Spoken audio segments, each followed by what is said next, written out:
Last spring, our lives were upended with the sudden onset of the COVID-19 pandemic.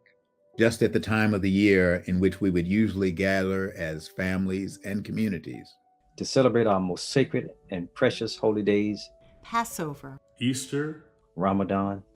A global virus emerged that prevented us from drawing near to one another.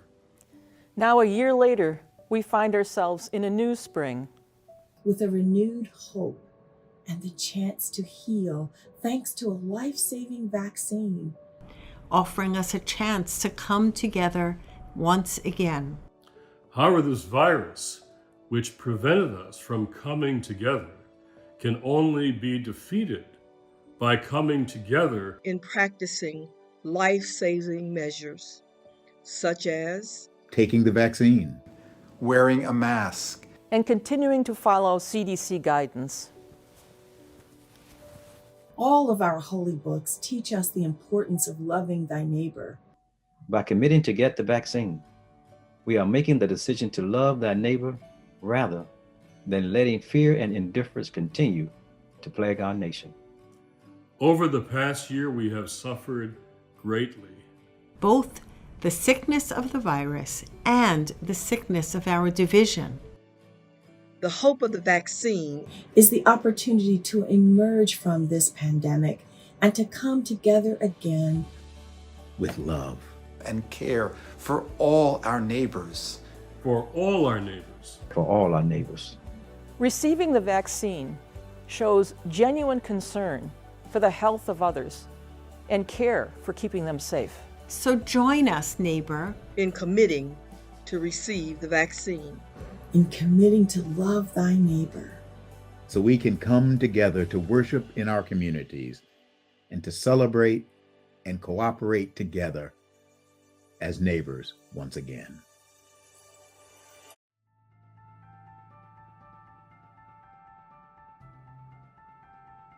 Before 2020, it was difficult for most people to see religions for what they really are. From promoting false, unbiblical beliefs or satanic ideologies such as the celebration of Easter and Christmas. Once the COVID pandemic hit in early 2020, with its supposed cure released to the public later that year, all religious organizations who were doing a great job at hiding their satanic allegiance could no longer mask it, as all religious sleeper cells had to reveal themselves on who they really were, based upon this biblical prophecy.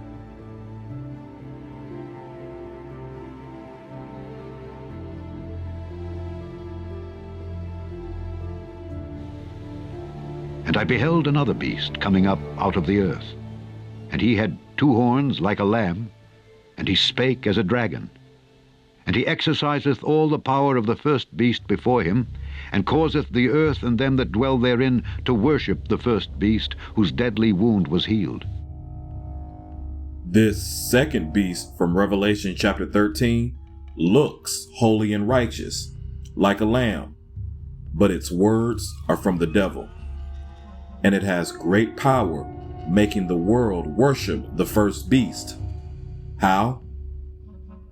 And he doeth great wonders, so that he maketh fire come down from heaven on the earth in the sight of men, and deceiveth them that dwell on the earth by the means of those miracles which he had power to do in the sight of the beast. Through deception, this beast that looks holy like a lamb, but has the tongue of Satan, deceives the entire world by convincing people to accept the mark of the beast unto their bodily temples, thus worshiping the first beast of Revelation 13. And the beast was taken, and with him the false prophet that wrought miracles before him, with which he deceived them that had received the mark of the beast, and them that worshipped his image. This deceptive, fraudulent lamb is called the false prophet. This is an effective mechanism of deception that the wild beast deploys. Mankind may not know the first beast or trust the wild beast of Revelation 13, but most people know and trust the second beast. This second beast, or fake lamb, or false prophet, deceives the majority of mankind, entrusting its serpent tongue into accepting the mark of the wild beast. Let's go back a few years and see who fits this character of Revelation 13 verse 11. In who looks like a lamb of God, but is actually an undercover agent for the devil. The Vatican officially weighing in on the vaccine, telling Roman Catholics that it's, quote, morally acceptable to receive the COVID-19 vaccine. That's even if research involved uses fetal tissue. Several anti-abortion groups have claimed the vaccine included aborted fetuses. A Vatican office spokesperson says there have been several requests in recent months for guidance on this matter. Pope Francis agrees that the vaccine is okay to receive since other versions of the vaccine aren't available yet.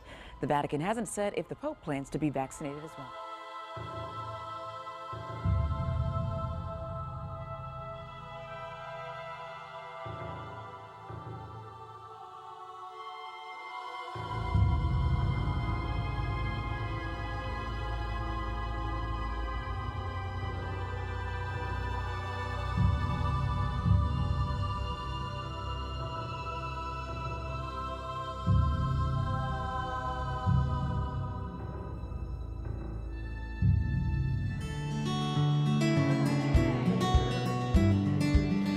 This partnership with Kettering Health Network allows us to not only provide hope, but also provide healing. Utahns who are over age 70 are getting their COVID-19 vaccines, and today that included leaders of the Church of Jesus Christ of Latter-day Saints. News Specialist Dave McCann joined us live from Utah County right now. Dave, 8 church leaders rolling up their sleeves for the vaccine. Our circuit assemblies, regional conventions, and special conventions. So the governing body decided to cancel all live regional and special conventions for 2020. Well, once vaccinations became more prevalent, we faced another challenge. The United States branch was struggling to get vaccines for those in the Bethel family who wanted them. So in early April 2021, we called together a meeting. We had all the key individuals there from the various departments, and everyone was given an assignment. And within 2 weeks, we had enough vaccine to vaccinate everyone in the U.S. Bethel family who chose to be vaccinated. The spirit of ancient Babylon is prevalent today. Ancient Babylon's political, economic, and religious spirit is embedded in the New Rome, better known as the United States of America, or Babylon the Great. Time has passed so that the wheat and the weeds, which look similar early on, can be clearly distinguished at harvest time. The pandemic and its medical injection revealed through Revelation 13 verse 11 who the second beast is and who once and for all belongs to and serves Satan. Spiritually, get out of Babylon the Great. Please get out of her. There's only seconds left. Get out of her while you still can.